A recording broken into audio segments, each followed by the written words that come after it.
Sex is awkward. Sex is a recipe for disaster. Two naked people in bed, it can't ever end up with just everything smooth. So, Bruce at one point, he said, well, the difference in desire. He said, I wish you wanted me the way I want you. Do you ever feel that way? I said, yeah. And if we waited for that, we'd have sex twice a year. When the moon is full, when I'm ovulating, the dishes are done, the laundry's done, and the kids are sound asleep, there's a 10-minute window, and if you hit it, things are gonna be good. But if you miss it,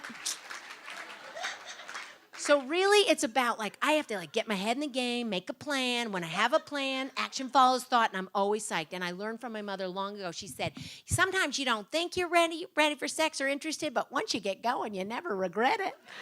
She's right. Good advice.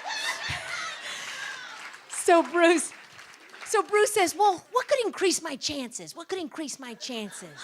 Back to my criteria. I've got 3. I said sex before 11 o'clock. 2, brush the teeth. Can't stand the breath thing. 3, take a shower, but while you're in there, use the soap and the shampoo. That'll increase your chances. He's like, got it. All right. So one time, he's out canoeing with his buddies, and he stops. They're out for an evening of cooking sausage over the fire, having a couple beers. And one of his friends said, when they're around the campsite, said, hey, do you want a beer? And he said, well, what time is it? 10:55. Yeah, I'll have a beer. Well, what do you mean? Well, I can't really make it home before 11, and if I did, I might get a little action, but I'm not, so I'm going to have a beer. Okay, go for it. So he comes home 12:30 at night. Light is on. What's going on? Meanwhile, I'm upstairs reading a book called Outlander by Diana Gabaldon. Okay, Scottish historical fiction does not sound appealing. Time travel, 850 pages. I have the attention span of a flea, not really my style. However, my friends bossed me into reading it. Elizabeth, thank you for getting me on it. She said, you got to get on this book. I start reading, and I got to the middle of the book, and Jamie Fraser is this strapping buck. He is this Scotsman. He is strong, but he is gentle. He is fierce, a fierce warrior, but he is humble. And he is just a lusty buck, but he asks for directions around sex. You gotta love that. He's got all the features. He's a mythical man, and they do remind me, my friends, he is a fictional character. Fictional.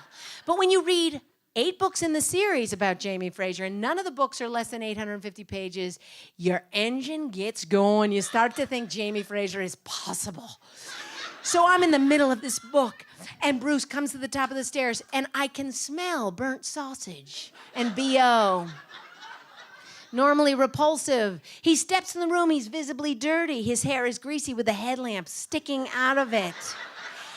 And I round on him like a tigress in heat.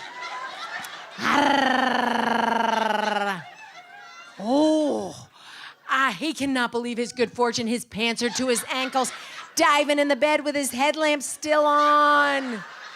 Not gonna miss that chance.